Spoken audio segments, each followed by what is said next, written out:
Yo, what's up YouTube? Sharp here with another episode of Road to Pro Gaming. If you guys don't know what that is, it's basically where I just explain how I became a pro and what it's like being a pro and all that other stuff.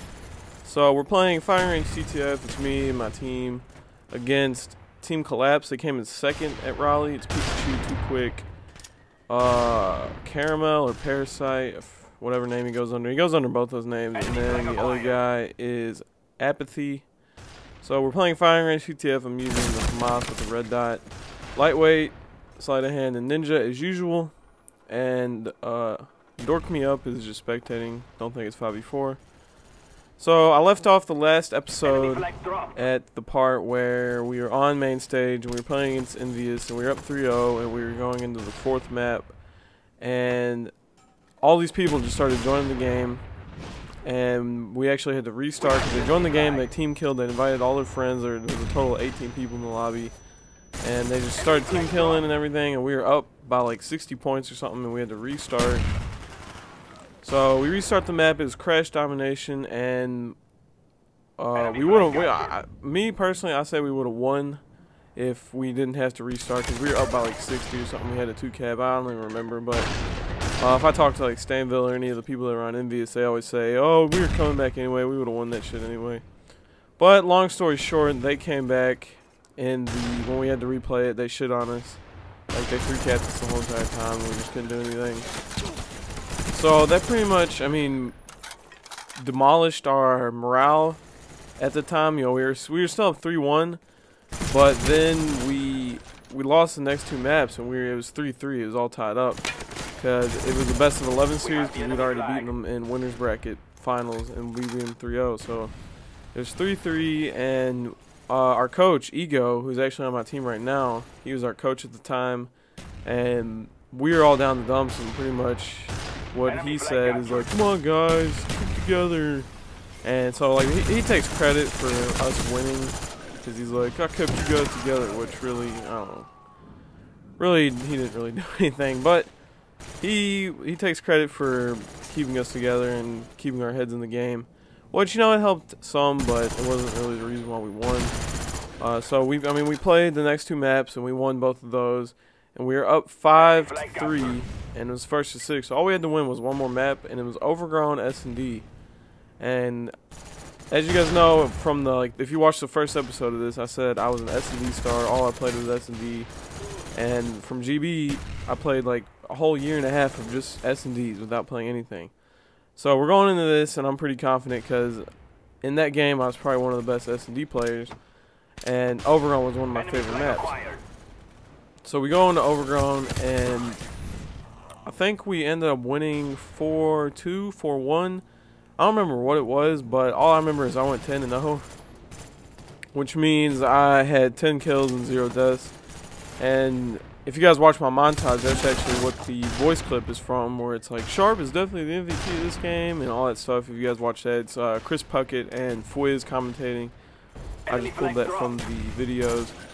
So check that out if you haven't. Just go to my YouTube and search Black Ops Montage, it'll pop up. But anyway, so I went 10-0, and we won the whole entire event. You know, we were national champions. And basically before the event, we were all joking, saying, you know, if we won, who would get to take home the big check and all this stuff. And then we're like, yeah, we'll just split it up and all this. And basically after we won and we were sitting out there on stage and they were about to present us with the check, my team told me that I could have it since I was 10-0 and I did so good. They pretty much told me that I could take it home. And I think the only reason why they did that is so they didn't have to take it home, because that thing was a bitch carrying it on the plane. I actually had to like take it on the plane, go through security. They had to pat it down. The dudes brought out the rubber gloves and did a hand pat down. They thought I had explosive ink or something. I don't know.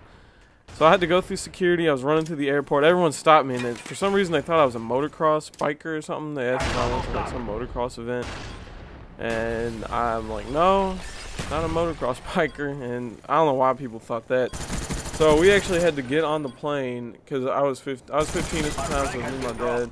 And so when we got on the plane, we actually had to go to the back of the plane and trade seats with the person, because Obviously, if you guys watch my setup video, you could see the check in there sitting on the couch.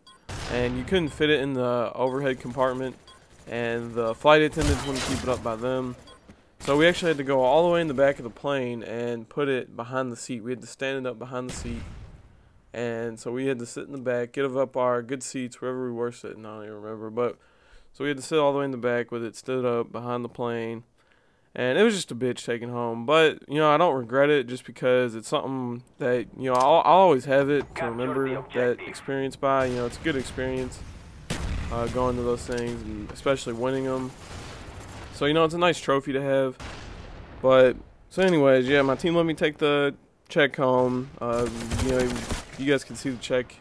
Pretty sure you could just search 2009 Call of Duty 4 National Champions, and you'll see us holding up the check.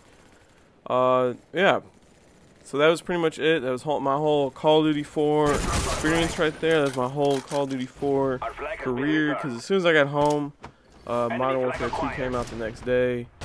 Or not the next day, I think I came home Sunday late at night, and I had to go to school the next day on Monday, and then MW2 came out Monday night at midnight. So, you know, Modern Warfare 2 came out, and I pretty much never played COD 4 after that, unless they hosted some kind of GB tournament on there or something like that. But other than that, you know, Call of Duty 4 right now, if you go and try to play it, it's all hacked lobbies. It's pretty much a dumb game now. I tried playing it the other day in a tournament, and we just got hacked the whole time. It was bullshit. So that game's pretty much dead. You know, I know a lot of people always message me and say, oh, why don't you try to bring Call of Duty 4 back to MLG, get all the MLG pros to bring back Call of Duty 4. Yeah, that's never gonna happen. Just because, you know, it's an old game and it's all hacked and glitched, which is retarded.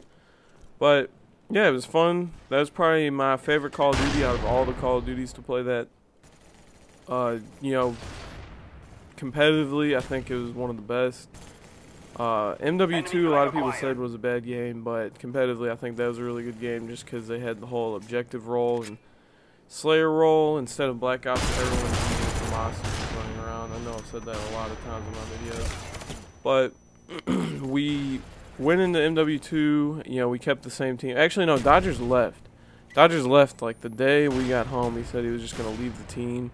So it was me, Big Timer Rambo, and this guy named Mini Wheats.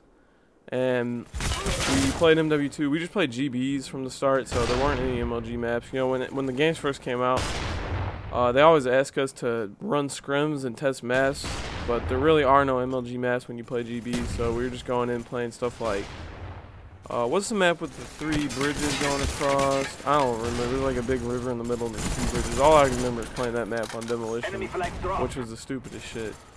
But so yeah, we were just playing GBs on that, trying to get our MW2 game up and practice for that, because everyone expected that game to be like Black Ops is and be on the circuit, just because they had said that the LAN lobby was going to work and everything was going to be fine with that game, which they were completely wrong.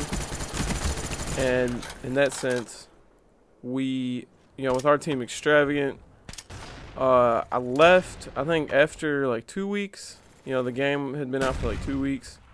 And I wanted to team with Proofy and Modi and Fierce from Envious. We were going to make a team, and we were called Aftershock. Brought that team name back.